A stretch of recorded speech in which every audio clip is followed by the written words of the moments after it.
Thank you. Glad you're here. All right, hang on just a second.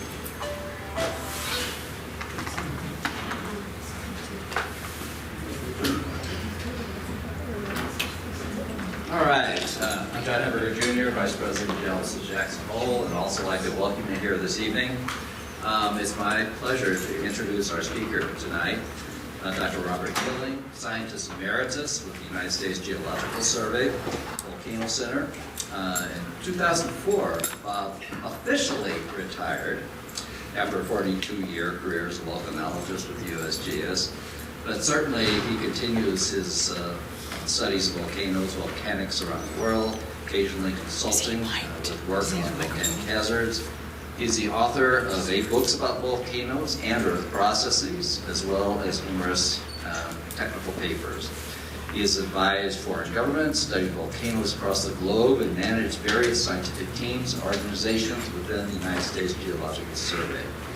During the reawakening and eruption of Mount St. Helens in 1980, he was in charge of USGS studies, deeply involved in the USGS handling of that event. In recent decades, he has also been actively involved in educational outreach and co-authored the USGS's all-time best-selling map, This Dynamic Planet, which is a world map of plate tectonics, specifically intended as a teaching tool. He's a member, or pleased to say, of the Geologists of Jackson Hole. He's actually a board member for us. He's a regular visitor to the Valley, where he and his wife Susan, who is here, spend part of each summer with their daughter Karen Coleman, who is also here, who is VP of the Jackson Community Foundation, and their lovely family. So without further ado, I'd like to ask you to join me in welcoming Dr. Robert Killing.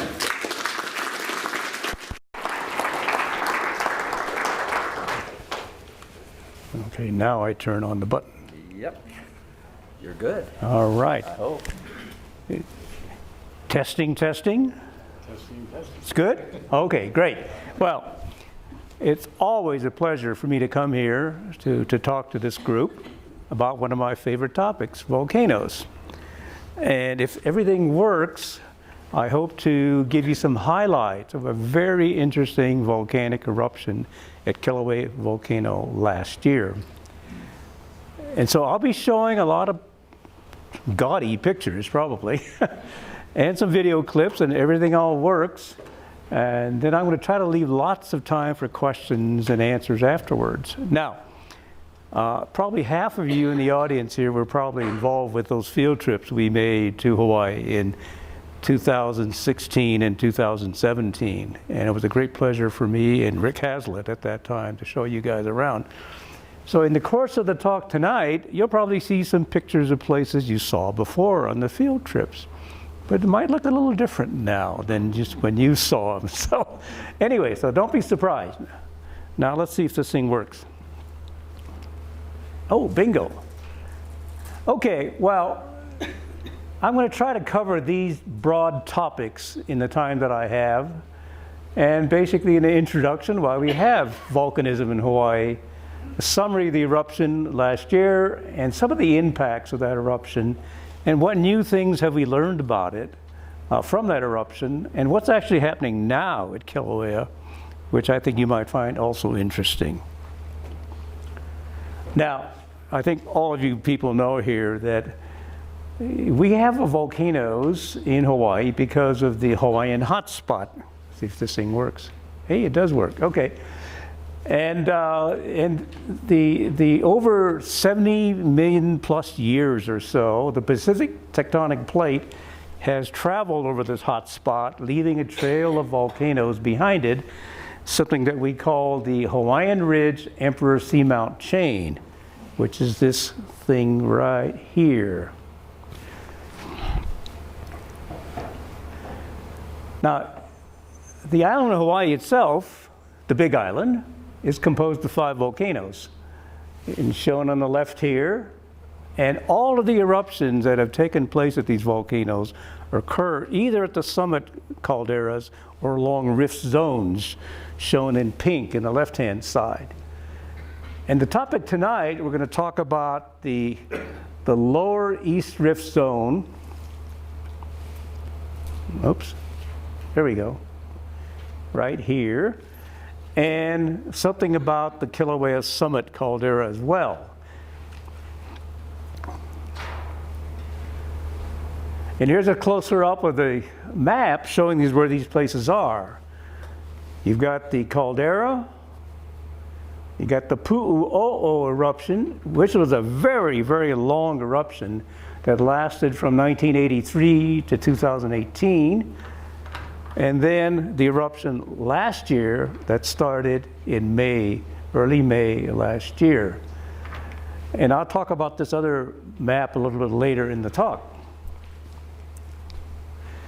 Okay, here's a cartoon by one of my colleagues at the USGS showing how the whole system works at Kilauea. We have a shallow magma reservoir, which is something on the order of 2 to 3 miles below the ground surface. And that's the holding tank for the molten rock or magma that comes up from the mantle. And it's stored there until it's erupted, either at the summit or it's intruded along one of the rift zones to erupt, to form a rift eruption. And this diagram here shows pretty well what was happening last year. Up until May 2018, we were having simultaneous eruptions with a lava lake here in Halemaumau and at Pu'u O'o on the East Rift Zone. And then things started to happen, and I'll try to go through that this evening with you.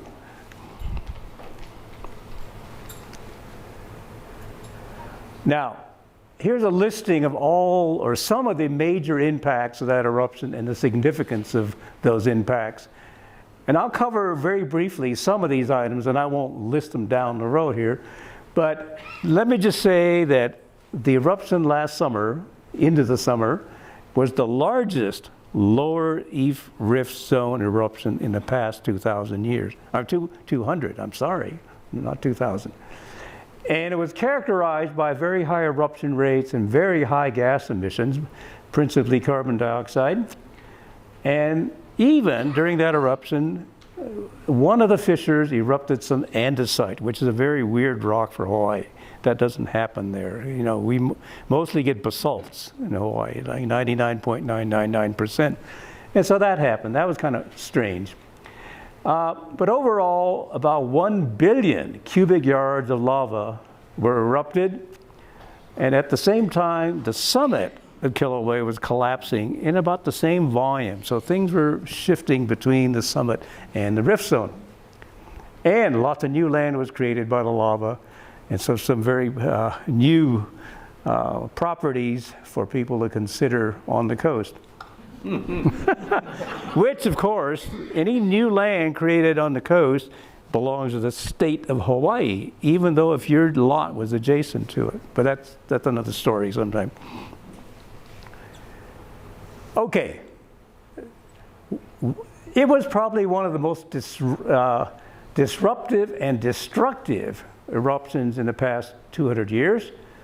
Nearly 2,000 people had to be evacuated from their homes and subdivisions in the Puna District, which is sort of downslope from the East Rift Zone. Over 700 houses were destroyed, 30 miles of roads covered.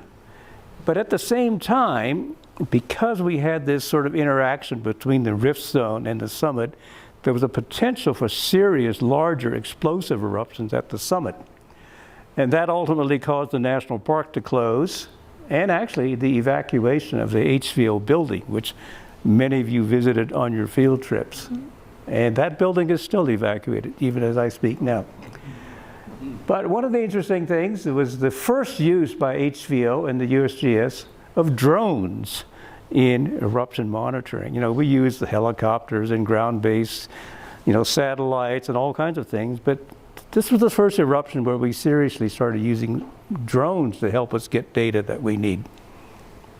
And as it turned out, because of all of these combinations of techniques, the eruption last summer is probably going to be one of the best monitored eruptions ever to date.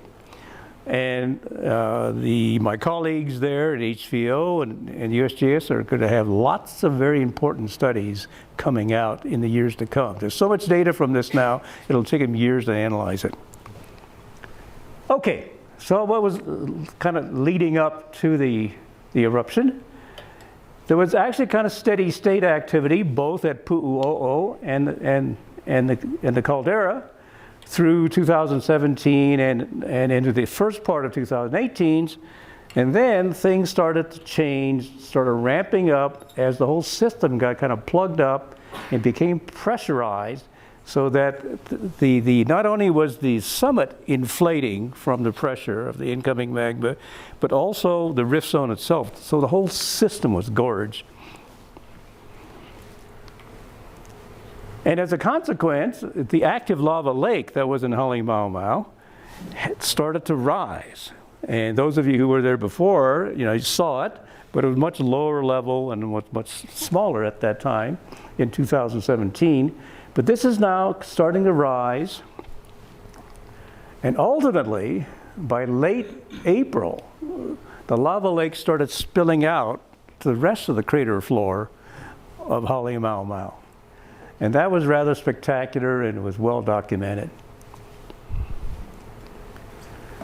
And then things started to happen in the rift zone.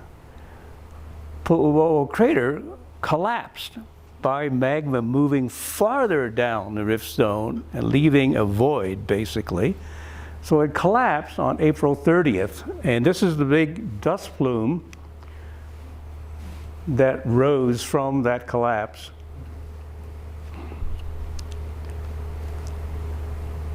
Here's a picture of Pu'u O'o before that collapse. That's a picture on April 23rd. And you can see here, there's still an active lava pond, active here, and the crater there. And I want to point out these two oval areas are points of reference when we go to the next slide. You'll see what Pu'u O'o looked like after the collapse. Okay, so all the active lava is gone, a huge, much deeper crater now, and you can see for reference the two places that were not greatly affected. But a whole new crater, much deeper and wider. Now, because of this intrusion from the collapse of Pu'u O'o into the lower rift zone, there were a lot of earthquakes started to happen at that point as the magma was cracking through.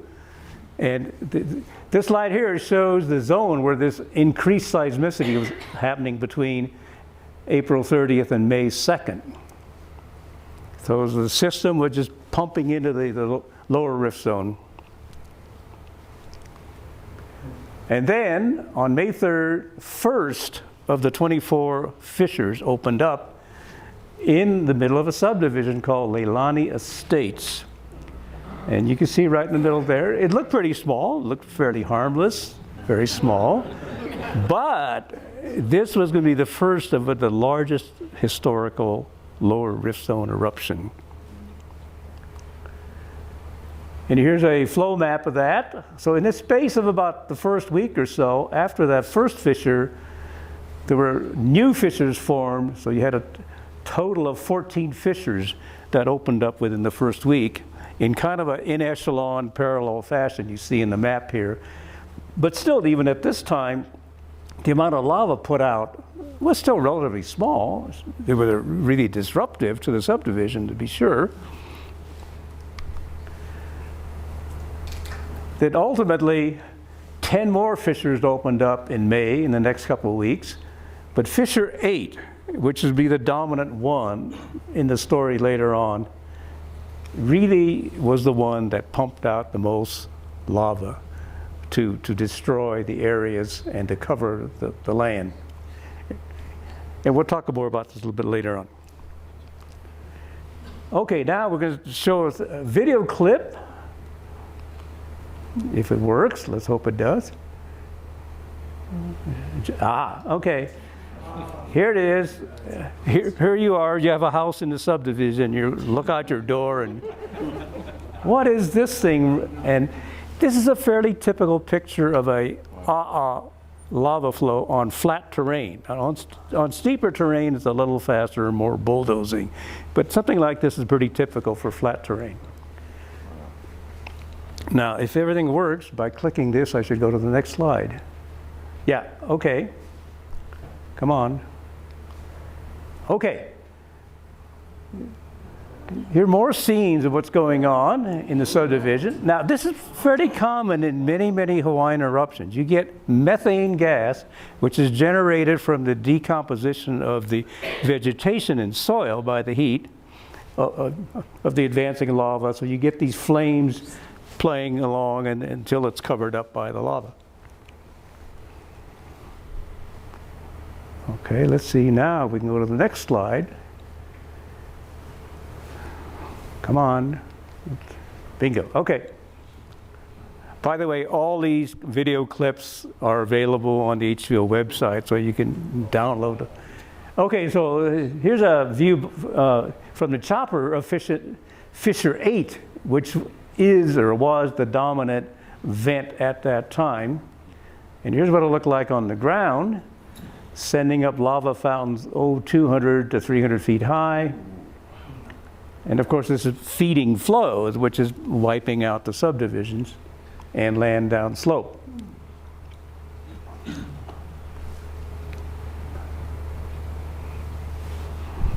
Well, so far so good. These things are working.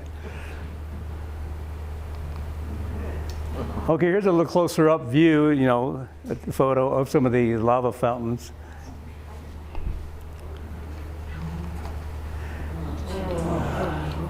Well, this shows some of the 700 houses being destroyed with advancing lava flows, and people were evacuated. They were advised to leave, but you can't move your houses with you, so you just.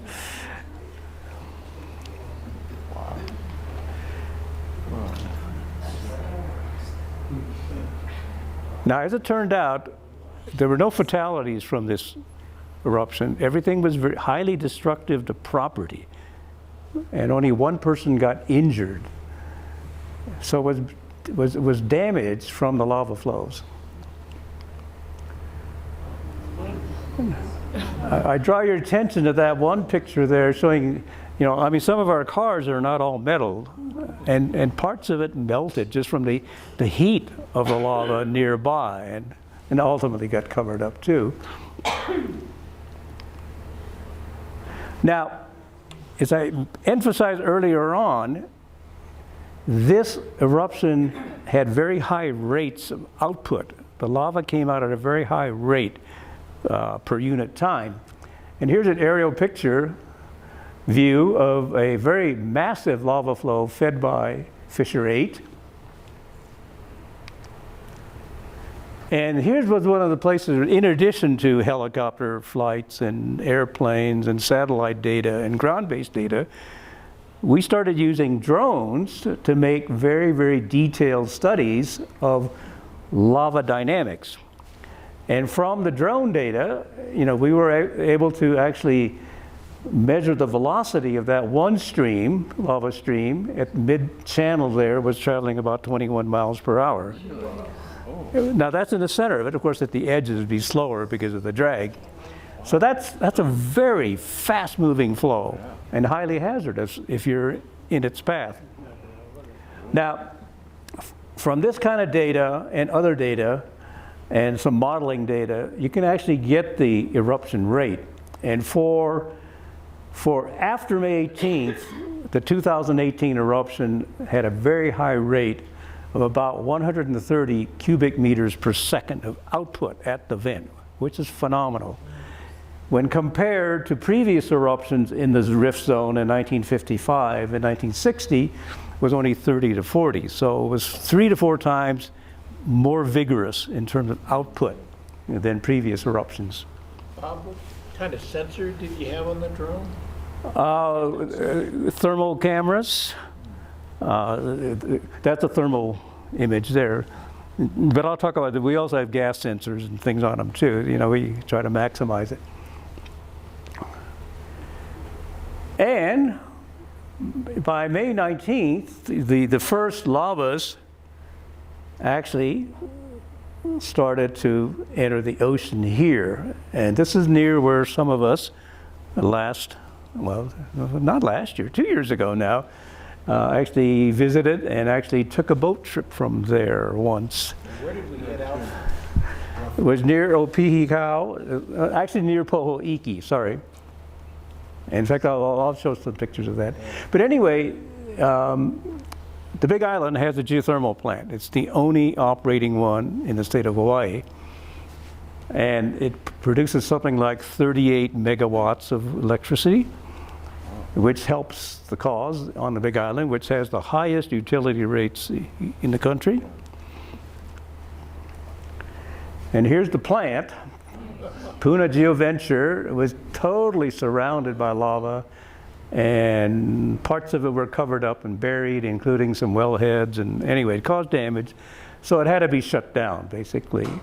And it's still shut down even now, although they're hoping to reopen it late at the end of this year or possibly early next year. They've got roads back to it now. They're actually repairing things and doing some re-drilling and so on. Okay. I'm now going to show some really good videos of lava entry into the ocean at Kapoho Bay.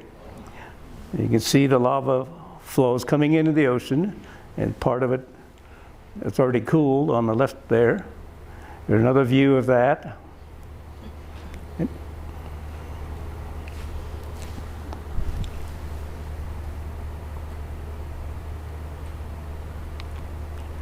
And then, by the next day, the entire bay was filled. And of course, any houses that were there got covered up, of course, and it spread.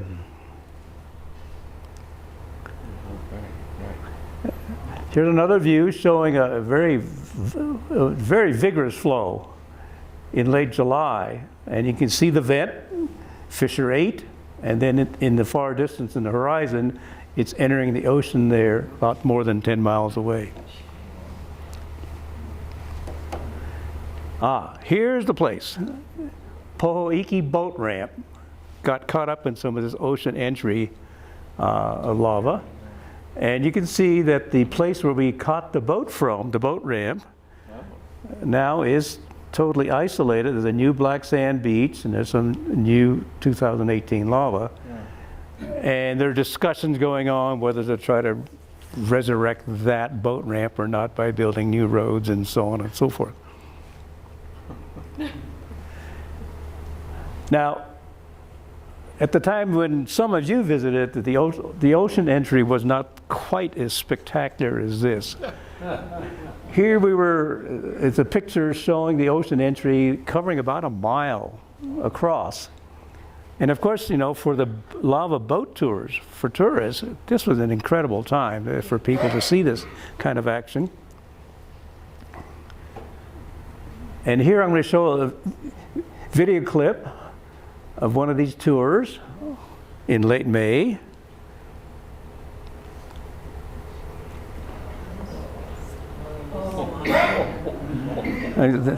It's not a garden hose, folks. It's a lava hose. Okay, now note as you're watching this, the little black specks and chunks flying around. Well, those are explosive debris from the 2,000-degree lava hitting the cold ocean water. So there's a lot of explosive activity as well. Now, you see how close these people got. Now, this might have been telephoto or whatever, but still, it was pretty darn close.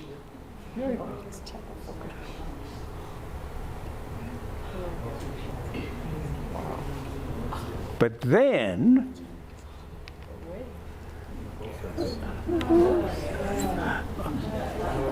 a boat, like in July, actually got a little too close, or the explosion got a little too powerful, and a lot of lava bombs and explosive debris, including one that came through the roof of the boat.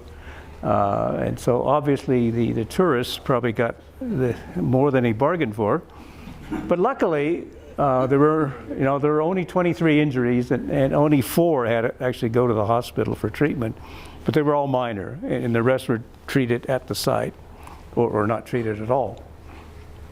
So there is a hazard to this. You know, lava entering the ocean does, yes? Was that our boat tour company? Yes, it's the same company that we took.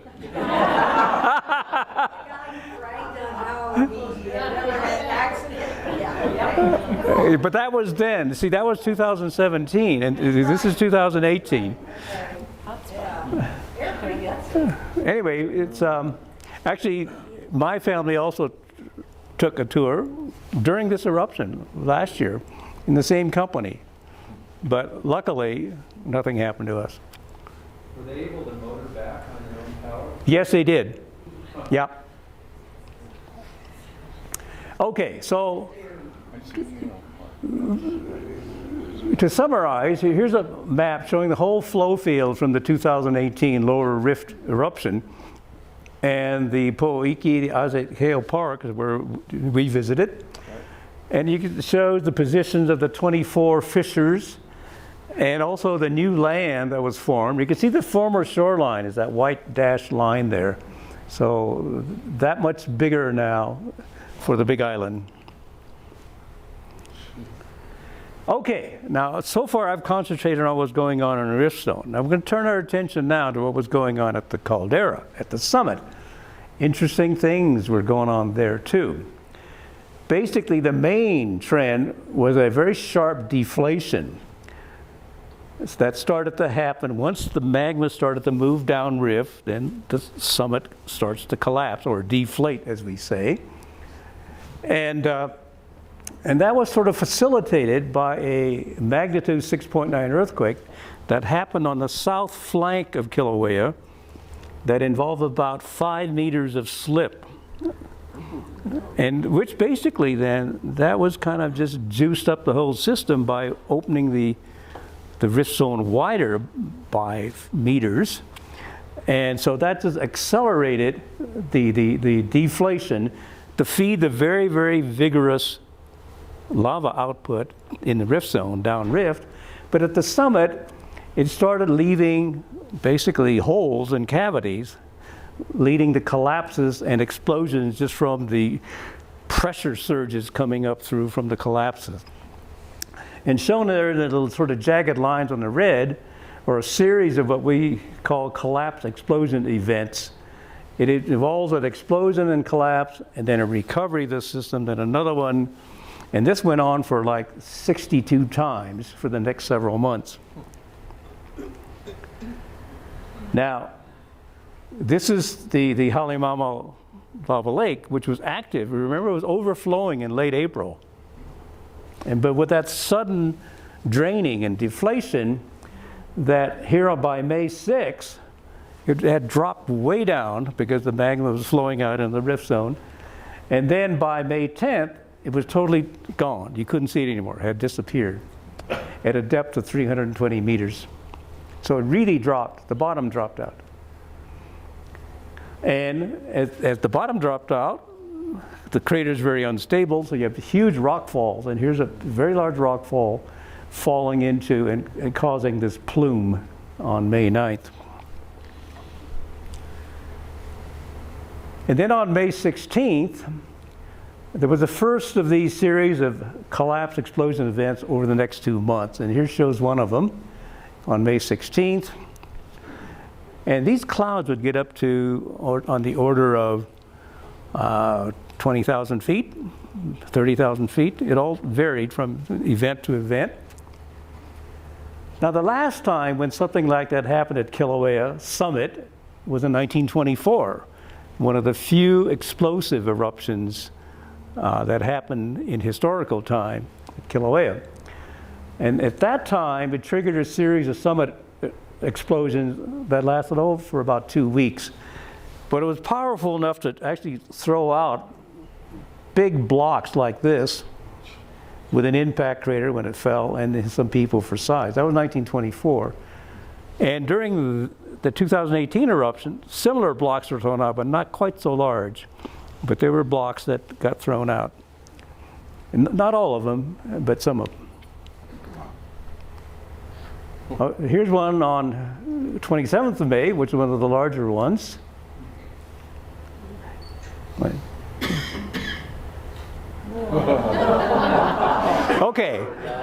Okay, now you have some people interested in the eruption. Okay, you see the people watching the plume back of these golfers? And these golfers, hey, I'm playing golf here, you know, I paid for my fees here or whatever, you know.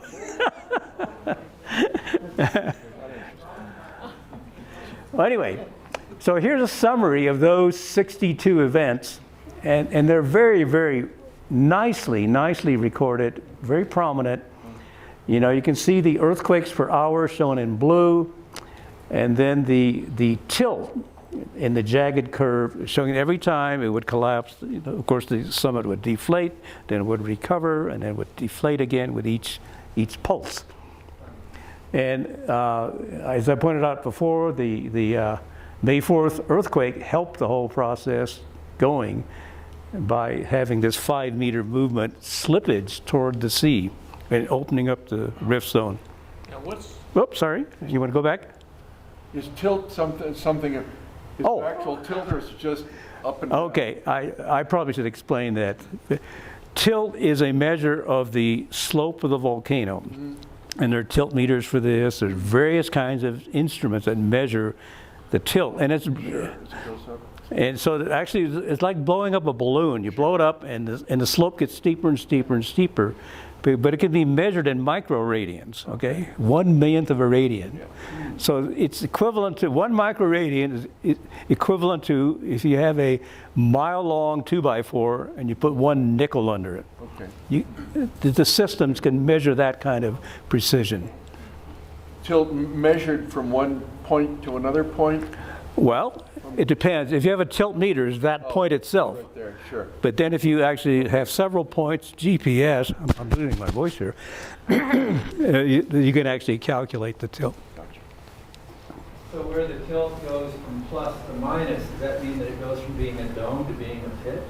No. I mean, yeah. Well, actually, at the summit, it was incremental. So each down drop would give you one of these pulses, and then it would recover slightly, then it would drop again. So that's what these jagged curves are. And anyway, this went on until August 2nd, when the whole thing stopped, at least in terms of the collapses. And you can see see how the flat curve there, I mean, there's none of this stuff anymore. It's very, very normal behavior for the volcano.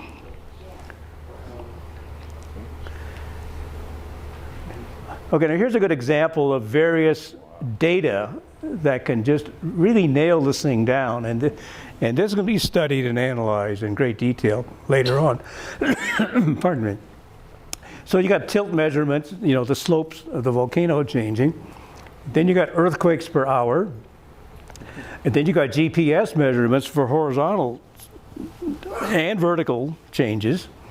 And then you have something called RSAM, and that's a total seismic energy release regardless of the location of the earthquake, just the whole shaking of the system. Okay, here's another example of that. And on August 2nd, you can see how everything is going up and down from the collapses that are repeated. And then finally, after August 2nd, things kind of really quiet down, and the eruption starts to die down, downrift as well. Okay, here's kind of a conceptual model of what the H-field people think. You have a block conduit, and it's, you know, magma starting to drain, but it's stable for the moment. Then as the magma drains, as the rate of magma draining increases, the stresses on the faults then increase in producing earthquake swarms on ring faults around the crater. Then finally, the piston collapses from its own weight, and that's where you get one of these big drops, and then it rebuilds up the same way. And these happen on a frequency of about tens of hours to days, so very regular.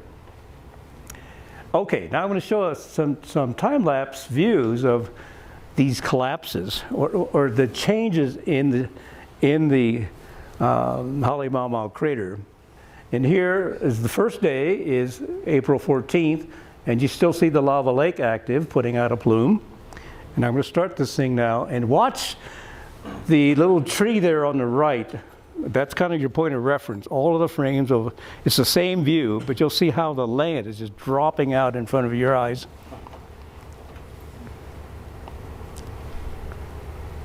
Okay, now this is May.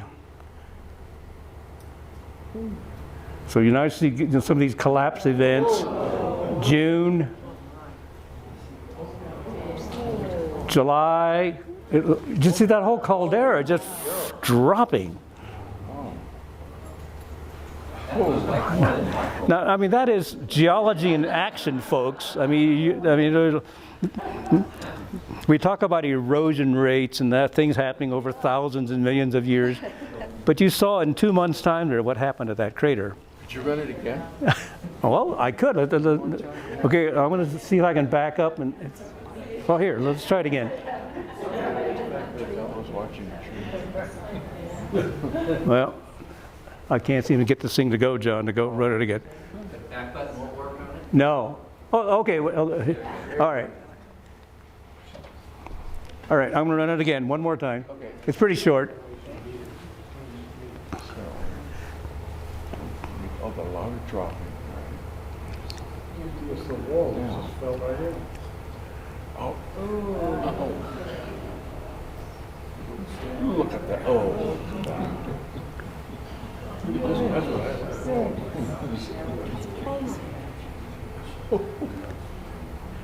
Okay. How close did it creep up to the observatory? Well, you still can go to the observatory. It has not fallen in. But a lot of the land out to the crater is gone, right? Yeah, well, in fact, that was part of the rationale with these collapse events and also the possibility of the explosions that the building was evacuated. Now, throughout the whole process, HVO managed to keep the monitoring going, and I'll talk a little bit about this later on. Is the hotel still open or not? It's open again now, but it was closed during the eruption. Okay, now here's just kind of the absolute before and after. Here's before the whole sequence of collapses on April 14th, then after. You can just look at the size of that crater and how much it's dropped vertically as well. What's the name of that crater again? Halemaumau. It's within the larger Kilauea caldera.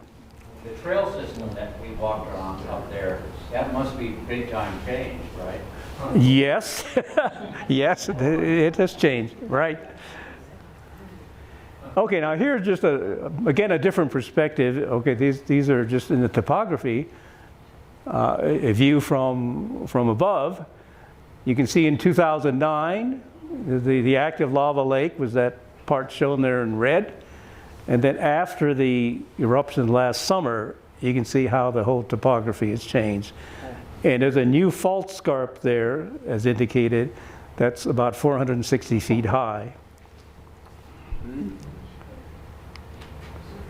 here's another way of looking at it.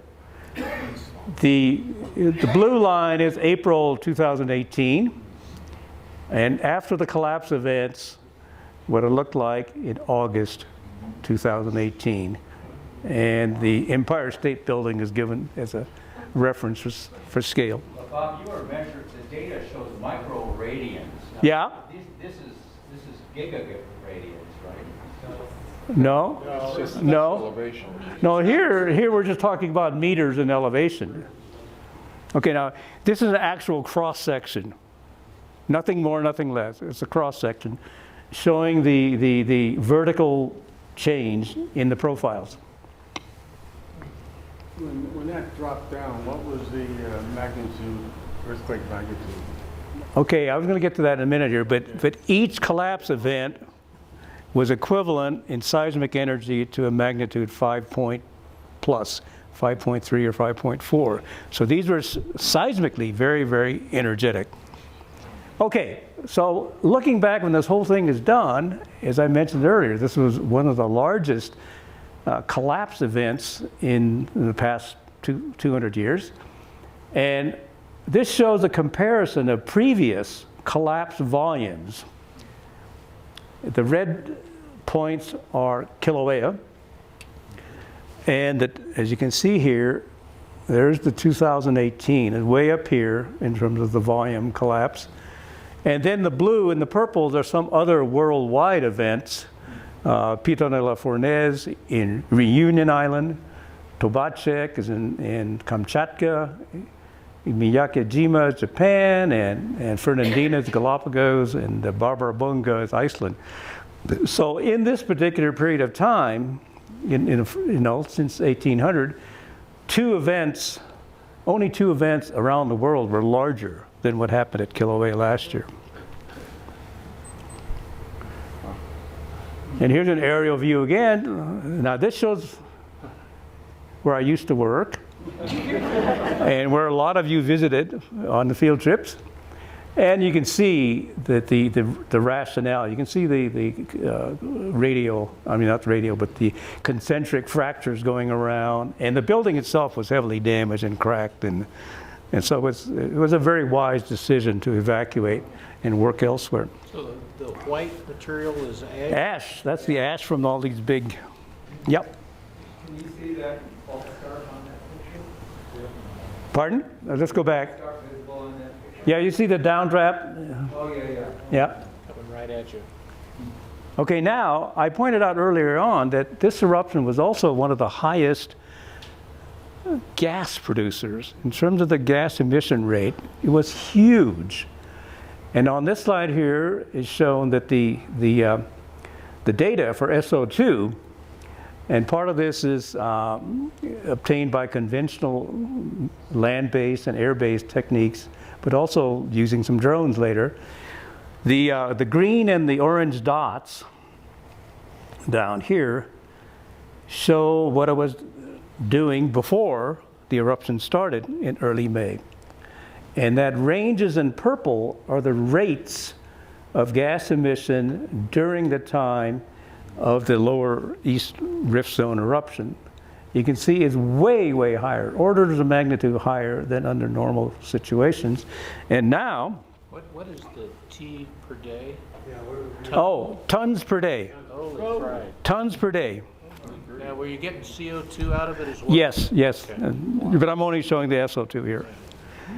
But you can see that after the eruptions was over, then you go back down to the very normal levels of gas emission again, right? Pretty close to zero.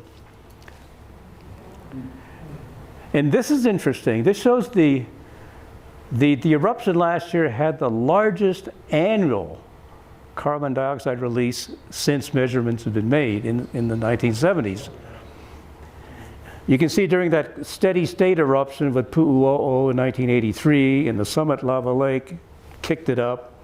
And then you look at what happened last year, and that it is huge in terms of gas output. Now this is a little interesting sidelight that I didn't realize until I saw this photo. Because of the high gas emission rate, and with the prevailing winds, the downwind side from the lava flows and the vent got killed. It was very highly toxic gases. But look on the upwind side, it's very little affected. It's still tropical green. So that shows that the effect of the toxic gases. Okay, I mentioned that it was the first time we started using drones to try to make some of these gas measurements, and there's a picture of the drone being programmed and everything, and I don't know the details of this, but this is the flight path of the drone as it sampled and measured the gases to get a estimated emission rate. What's the difference between the green and the red there? Do you know? I don't know. Okay, I don't know that for sure, but my guess, John, would be that the red are areas of higher emission. Yeah. Okay, so what they're actually mapping out, that one there was probably a fumero, that's my guess. And by coordinating that with other information, you can say, oh yeah, that's the highest emission is coming out of those areas. And well, in addition to all the scientific work that the HVO staff had to do, and HVO, by the way, had a lot of help from other USGS folks at other volcano observatories, the Cascades Volcano Observatory, the Alaska Volcano Observatory, the Yellowstone Volcano Observatory. Everyone had to help because these guys were swamped. They were just working like crazy during this time. It was very crazy. In addition to the scientific work, then of course all of the public interaction had to go on between the civil defense people and FEMA and the general public. That took a lot of time too. So there were many, many meetings between the scientists and people affected, and that took a lot of time. And as I mentioned before, HVO itself at the Jagged Museum was damaged, heavily damaged from the earthquake activity, and it shows the asphalt here too. And you can see some of the cracks going through the viewing area, and that was the reason for the park to close the visitor areas and for HVO have people working elsewhere, but not in that building. And here's a picture showing some of our people working out of the geology classroom at the University of Hawaii Hilo campus starting in May. And luckily we could do this because it was vacation. It was a ready place to work. And they were very, very, very helpful. Okay, so now what's happening at Kilauea? No live lava has been seen since 5th of September last year. So that is kind of officially the end of the 2018 eruption. And the current monitoring data show no significant changes going on with Kilauea. Sort of routine, modest deflations and inflations, but nothing unusual, kind of steady state. And the sulfur dioxide emission rate are very, very low at the summit and below the detection limits at Pu'u O'o and lower East Drift Zone. But what is interesting, has caught the attention of the scientists now, is the appearance of ponded water at the bottom of Halemaumau, which has never been seen before until this eruption. And here you see the view of Halemaumau, and at the very bottom of it, with a thermal camera, they actually detected ponded water at a minimum temperature of 70 degrees centigrade or so. And on the right there, you see a close-up photo of that little ponded water. And like a lot of water in volcanic craters, it's kind of greenish, yellowish, because it's you know, it contains compounds that color the water. So it's not pure water by any means. So what's the reason for this? Oh, here's another view of that. Okay, so that was first noticed in late July of this year now, okay? Not last year, I jumped a year on you here. This is happening now. This is real hot stuff. And so here's a picture on August 7th, August 23rd. See, you see the level is rising. You can pick out some of the same rocks for reference and how the level has come up. So it's coming up. Oh, wait, let's back up. And okay, so this was very curious. This has never been seen before. So what's the source of the water? Is it just rainwater filling in the hole? Or is it groundwater rising up again and recovering after all the collapses? And the current thinking seems to be that there's no fluctuation variations with rainfall. With rainfall, you might actually see it going up and down depending on your rainfall. They don't see that. It's a steady rise. And so the thinking is that this is the groundwater level of the groundwater system recovering after the massive collapses. And once you get away from Kilauea, from this area, there's a drill hole that was drilled back in the 70s. It shows the water level in that drill hole to be about 70 meters higher than the level of this. So the thinking is that this will probably continue to rise until it reaches equilibrium again with the overall water table. So that's the thinking. That's the thinking. I think I'm going to make it on time. I'm going to leave time for some questions. And then finally, just sort of leave you a little tantalizing here. Okay, I mentioned it was a huge eruption. About 1 billion cubic yards were erupted. And So that little trivial fact there, that's enough to cover 2 lanes of Interstate 90 from Boston to Seattle with lava about 70 feet deep. That's a lot of lava, folks. Right? Probably wear pretty well, too. And that's the end. I hope there'll be lots of questions, and I'll try to answer them. But I have to thank my HVL colleagues and the HVL website. Virtually all of the stuff shown to you was available if you poked around enough on the website to get it all out, which I tried very hard to do. And with that, I'll stop and answer questions.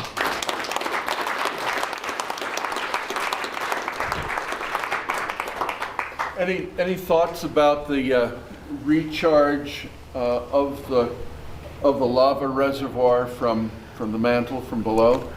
Yes, of course, that'll be something we're looking for very precisely. But so far, from the monitoring data, meaning by that the tilt measurements that are still being made, as the magma recharges, we ought to start reinflating everything again and bringing it back up.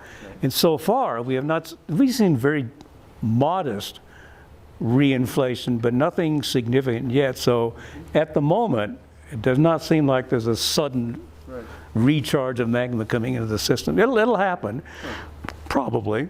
A very similar thing happened in 1975 when we had a larger earthquake, a 7.2 magnitude earthquake, and it took quite a few years before the whole system kind of got recovered and reinflated to kind of a normal pattern. So those tilt meters will be one of your basic tilt meters, indications of that. GPS, and also the gas sensing. You know, as the magma comes in, we ought to get higher gas emissions too. So we look at everything, all the possible data, the earthquake data, the ground deformation data, and the gas data, to give us a coherent picture of whether the whole system is rebuilding again or not. And it probably will. I mean, it's not a dead system, but for the moment it got the heck kicked out of it. And You had a volume of material that sank out of the crater. Yeah. And a volume of lava. How did those two numbers? okay, I should have probably said that they're about equivalent, as it turns out. Now, it's kind of pretty hard to get real hard numbers on them, but looking at the volume of the collapse and the volume of the lava erupted, they're kind of equal. And the thinking is that there's a hydraulic connection between the two, that as the molten material moved down the rift zone, it was erupted, and the summit collapsed, about comparable volumes were involved. So there's kind of a hydraulic connection between the summit and the rift zone, which we've always known, but this proves it very nicely. Well, the plumbing for the other 4 volcanoes, do they interact with the plumbing on this one? That's a great question. Each volcano, we believe, is independent. Now, first of all, the other 3 volcanoes have been long dormant. You know, of the 5 volcanoes, Kohala, the oldest one, probably last erupted 600,000 years ago or something. And then Mauna Kea last erupted about 3,000–4,000 years ago. Hualalai last erupted in 1801. And Mauna Loa, which last erupted in 1984. And Kilauea has been the most active. So, but even between the 2 currently active volcanoes, Mauna Loa and Kilauea, these are the 2 that are active. And also the new submarine one, Loihi, which is also erupting. From all the data we have, they behaved independently and differently. Now, ultimately, since we're tapping the same hotspot, the hotspot is feeding material up, and somehow must bifurcate, sending magma stream to either Kilauea or Mauna Loa, and then there's some kind of a shunt valve in there that must work. So some deep fissures could happen. With the deep fissure or the deep hotspot, the source of the magma is fixed. It's still coming up as the plate moves over it. And the thinking is that, well, not the thinking, we know when Kilauea is frequently active, Mauna Loa is not, and vice versa. So they kind of turn off and on, depending on which one's going. Yeah, CO2 The total CO2 emissions from that event, how does that scale compared to worldwide CO2 emissions? Can you repeat the question, Bob? Yeah, the question was, how does the CO2 emission from this eruption compare with worldwide emission of CO2? And I don't know a good answer for that because I didn't really dig into the CO2 data, but this is a question that's been asked a whole lot. A lot of the people say, you know, why worry about climate change and greenhouse gases when volcanoes can put out a lot more? Studies that have been done worldwide now by volcanologists that show that the total global volcanic output of CO2 is much less than man-made CO2. Now, that, you know, that's what they say. That's not my specialty, but that's... Bob, you got a question? Can you talk about the data collection from the clinometers and the GPS? You've got tilt in microradians. What's the resolution on the GPS? Vertical drop? Obviously, if you can measure a microradian. For GPS measurements, if it's well controlled, you're talking millimeters scale. Oh yeah. 1 or 2 or 3 millimeters. Oh yeah, yeah, and or up to centimeters in the worst condition if it's not well controlled. Depending how long you're. Yeah.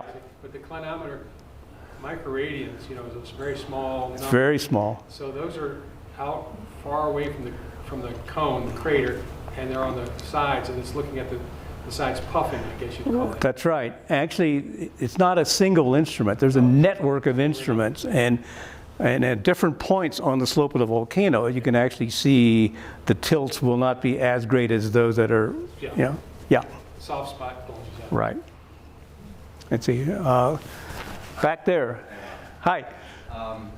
So if you were to step back for our benefit, what was it, how would you characterize the cause of this? Was it the Pu'u O'o collapse that plugged things up that caused the whole process to unfold? That's a good question. What caused the pressurization of the whole system building up to the thing? It was probably some kind of, well, this is hard to know because you can't pin it down. But clearly there was an obstruction. The normal steady state that was going on between 2008 and 2018, between Summit, Pu'u O'o, was jammed up by something. Maybe a collapse, a local collapse, but we don't know that for sure. But whatever it was, all the indicators show that the whole system was hydraulically just pumped. It was just really gorged. And then something gave to start the whole thing going. Yes? Yeah, oh, wait a minute. Okay, go ahead.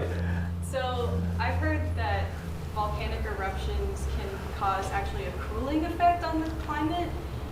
Is this true for this eruption too? Yes, large volcanic eruptions can cause a cooling effect. That's been well documented in very large explosive eruptions.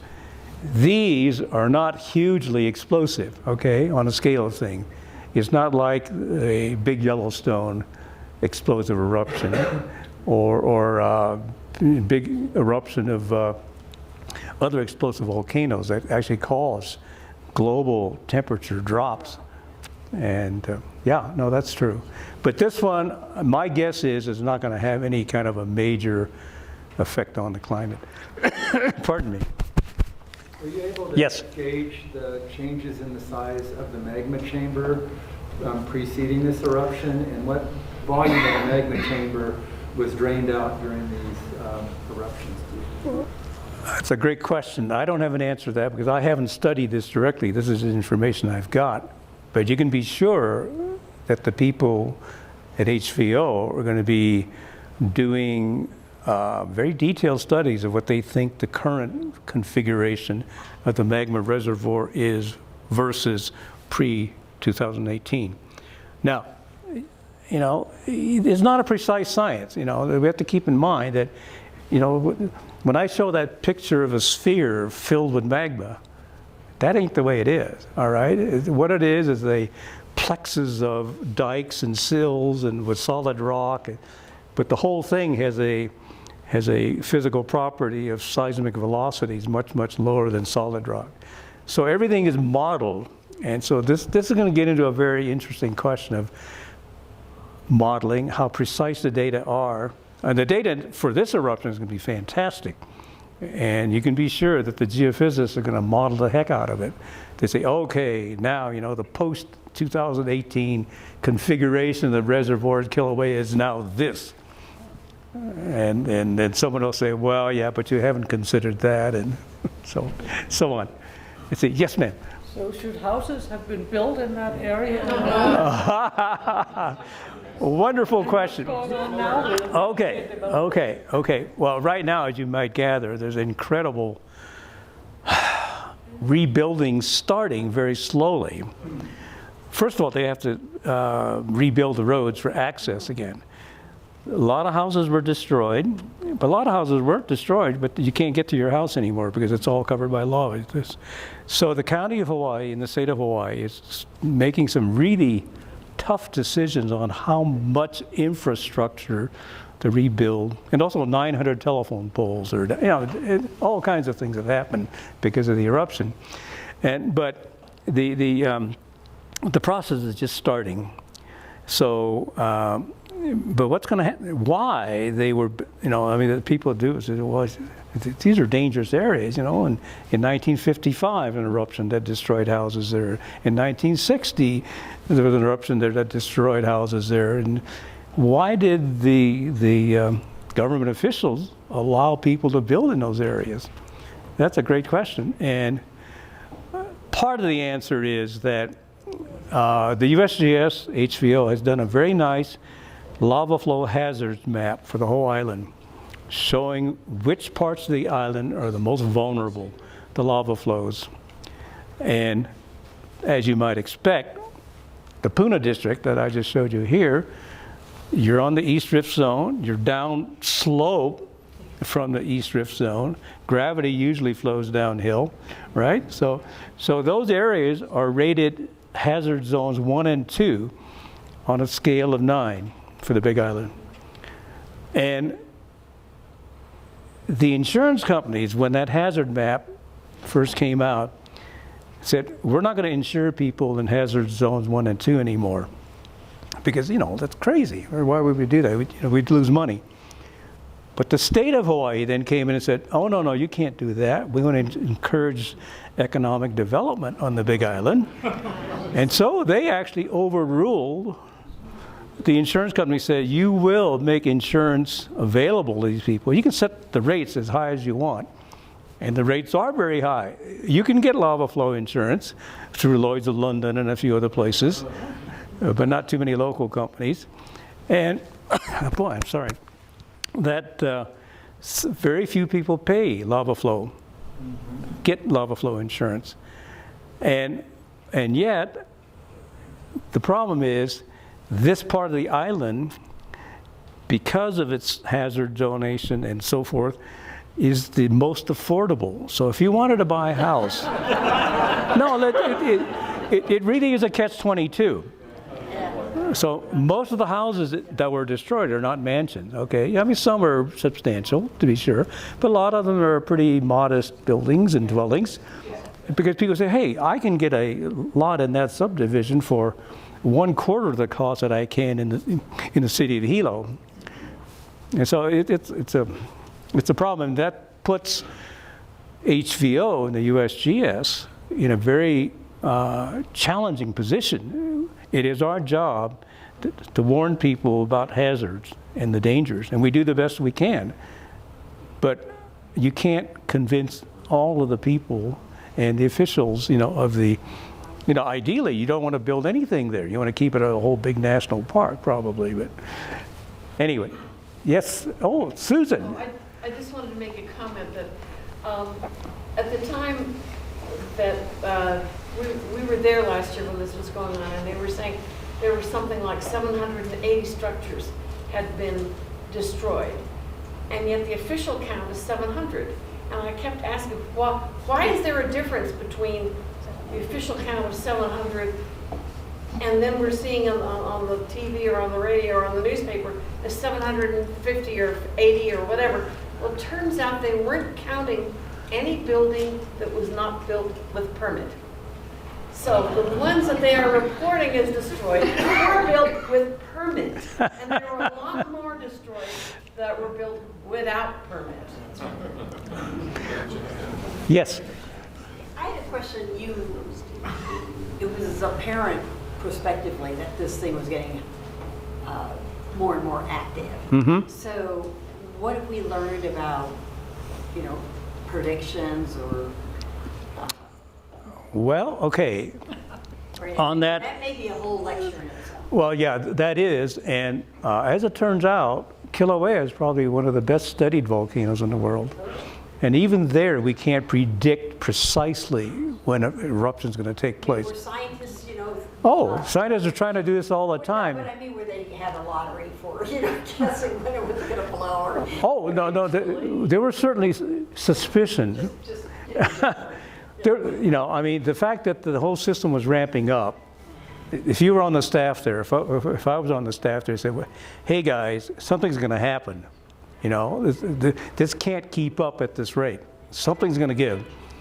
But the state of the art in volcanology is that we cannot predict precisely the day when something is going to finally give and break. So, but I understand yeah. that, but it was just sort of like, since it's been so well studied, we must be a little farther along in understanding this. Well, we do better at Kilauea than we do probably any other volcano in the world. And I'll say that, and I'll stand on that statement. But that still means we may never get there. Nature is inherently complicated, and will it be volcano dependent? In other words, this volcano has this particular kind of behavior versus like, everybody's hysterical about Yellowstone. yeah. Okay. We hear it in the newspaper here. Oh, Yellowstone risen. Right. No. Well, actually, the I can say this with a very bold-faced statement. Each volcano behaves differently. You cannot say volcano A is going to behave exactly like volcano B. That ain't going to happen. Now, what we can say is that volcanoes A and B are generally similar in that they do this and that, but no volcano is identical to another one. Now, when you talk about Yellowstone, that's a totally different category of volcano. I mean, you're talking about caldera systems and explosive eruptions, a very, very different kind of a beast. So they're making analogies or comparisons from Kilauea to Yellowstone. It's just, no one in his right mind would do it, really. So, yes? You showed two videos. One was, is it lava? Yeah. Flowing very Slowly, yeah. Then you showed some jetting out into the ocean. Is that the same material? That is compositionally the same material. But it's protected, it's kept fluid, it's kept hot in a lava. Right. Lava tubes and lava channels, or lava tubes in particular, if it's totally isolated, is very well thermally insulated. In fact, I've been involved with making measurements and velocities in lava tubes, lava flowing through, and it is amazing the temperature drop of the lava after flowing, let's say, for 5 miles in a tube is like maybe 5 degrees or something. I mean, it's so well insulated, so it can go for 10 miles or so and come out still pretty much at 2,000 degrees Fahrenheit. How do you measure that velocity? Ultrasonically or something? Well, actually, you can just see it there, and and also as I showed in one slide, the drone measurements. Yes. By making repeated measurements and then modeling that data, you can actually measure velocity of point A to point B pretty well. Yeah. Why don't you describe how you would have people standing in one sky? Oh. Drop in a piece of wood, and then someone downstream tells when it explodes. Okay. Something really, really complicated. Okay, now wait a minute. Okay. Yeah. First of all, Complicated nowadays. I want to make a disclaimer here that I did not plant questions through my wife here, okay? I mean, she's thinking this stuff up, but okay. But when I worked at the Volcano Observatory in the early 70s, the techniques we used were a lot more primitive than what I'm talking about here, what's currently being used. So, but we had a very simple way of measuring the velocity of flowing lava in a lava tube. As you follow along the lava tube system, there are small openings that we call skylights, where it's locally collapsed, and actually you can look through this thing and see the lava flowing beneath you. We can get a pyrometer, measure the temperature of that lava with a pyrometer, but it's flowing fast enough, you really cannot make an estimate. Oh God, that's fast, but what is it? Well, following along on a lava tube system and having different openings, we would have people stationed at different openings. And the person upslope would throw in a branch, a chunk of wood on top, throw it into the hole, and then people down below would hit their stopwatch.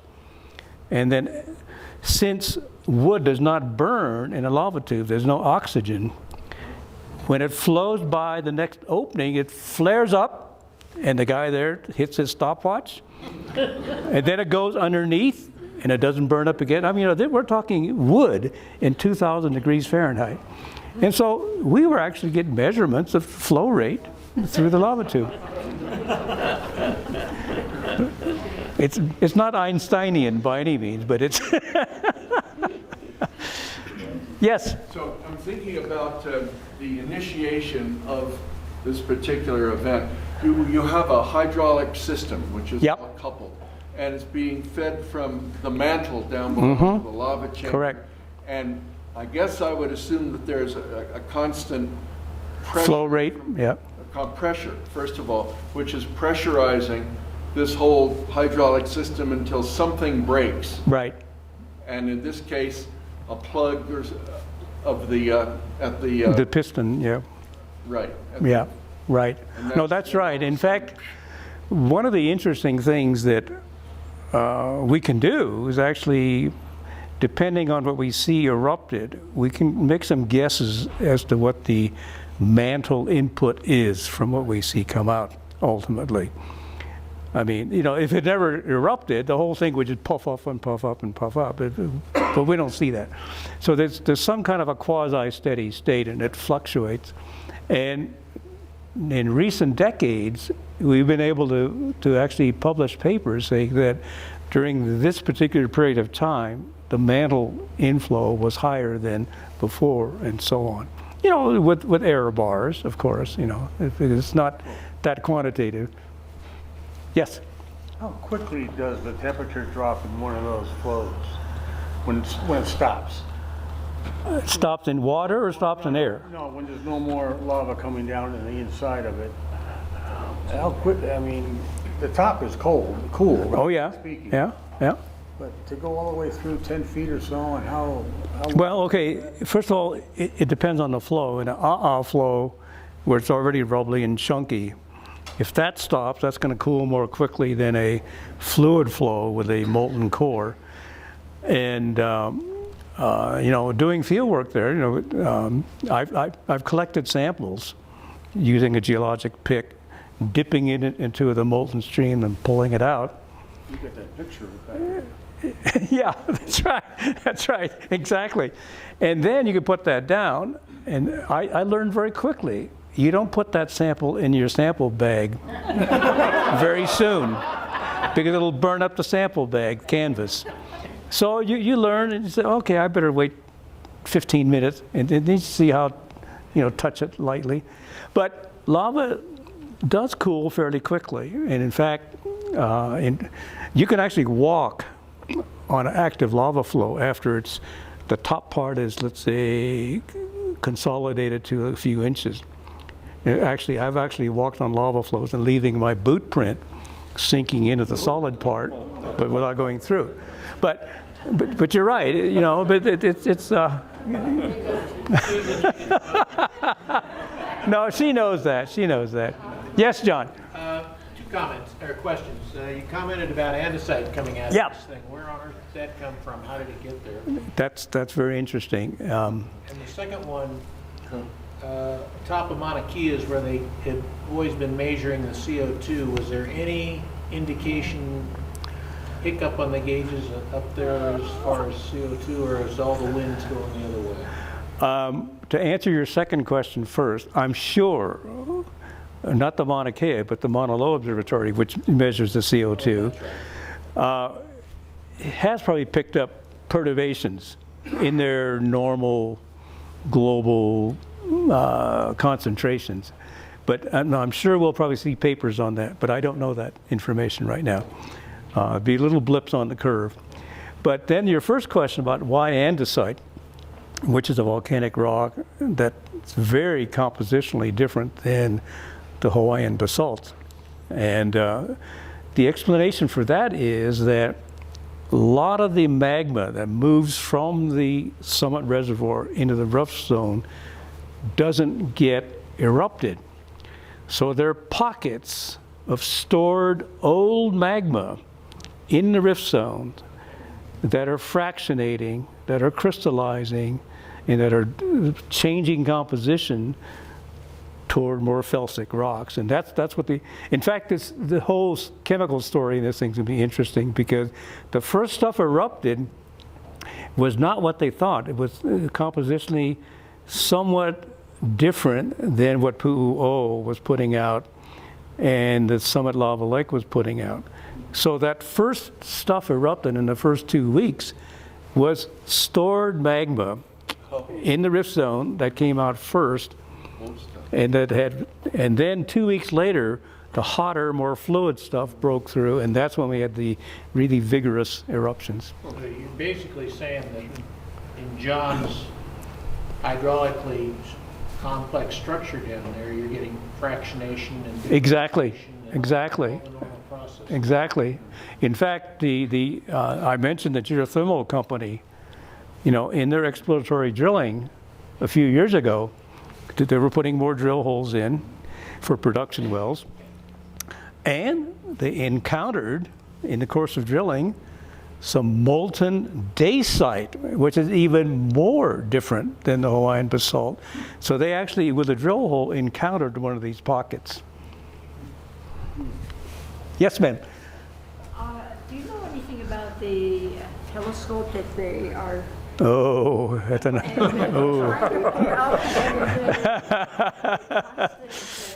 Okay. Okay. That's a very complicated situation, and what she's referring to is this 30-meter telescope that's going to be this new one that's going to be built on the summit of Mauna Kea, and it's been highly. Pardon? Maybe. Well, I mean, that was the original plan. But this project's been on the books for years. There've been all kinds of environmental impact studies done and this and that, so on and so forth. Then finally, the state of Hawaii finally signed off on it with threats of lawsuits from the protest groups, mainly the native Hawaiian people who say that building this big new telescope is going to decimate the landscape, and you're going to destroy our heritage, and so on and so forth. And what you're referring to is that all these protests that have been going on up until the state gave approval, it was sort of largely non-dramatic. It was just sort of going on in the courts and meetings and so forth. But once the state gave its approval, then the protest groups came out and blocked the saddle road and stopped traffic, and police got involved, and violence took place. So right now, it's still a chaotic situation. There can be lawsuits. There's still people saying, yes, it should or should not be built. I don't know where it's going to go. 100 of them jobs and see what happens. Well, maybe I shouldn't tell this story, but I will. A lot of it is not what you think on the surface. And I draw upon my experience when I worked at HVO in the early 70s. In that research drill hole that was put down inside the national park, first of all. This was very rare. And it was put, the principal investigator was a professor from the Colorado School of Mines. And he got this big grant from the National Science Foundation to put in this drill hole to explore a geothermal system near the magma reservoir. It was the ideal place to do it. So I was involved with that whole drilling process and everything. But before the drilling could get started, this guy had the research grant. You know, he had the drilling companies lined up and the whole deal. A group called the Congress of Hawaiian People raised a huge protest threatening to block the road with their own bodies, all kinds of publicity about you're raping Madame Pele, the goddess of volcanoes, with this drill hole, and all kinds of stuff. And of course, being on the staff of the observatory, I and my colleagues had to go to all these public meetings and so forth and defend the scientific basis for this drill hole.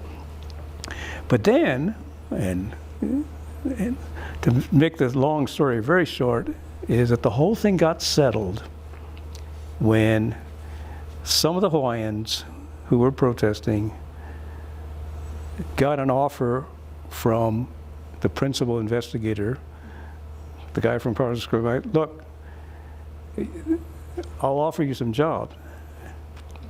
And they called the thing off. So, whatever. So, and I, as a young guy at that time, was very disillusioned by that whole thing. Was, oh my God, you know, what do I believe here? And I've probably taken too much time with people. One more question for Bob? I have one that's deep and maybe unanswerable. You've been working on Hawaii for a long time. How do you visualize the hot spot and what caused it? And if there's not an answer, you can say it. You know, I can't really say anything about that. You know, the hotspot idea, although is accepted by most volcanologists, there are some very strong opponents of it who just don't believe that they exist. And because they cite other alternative hypotheses to explain why you get volcanism in one place for millions of years. I personally think hotspots are real. There are not as many as some people have proposed. Some people advocate almost any volcanic center as a hotspot. So they have hundreds of hotspots around the Earth, which I totally disagree with. I personally think that the Hawaiian hotspot is very well documented, and it's almost impossible to explain by any other hypothesis other than a plate coming over a relatively fixed spot. And I say relatively because now data is showing that the spot can move, but moving slower relative to the plate motion, so you still can get that big bend in the Hawaiian shape.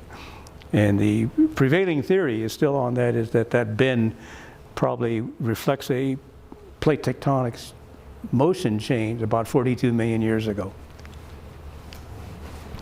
All right, couple of things here.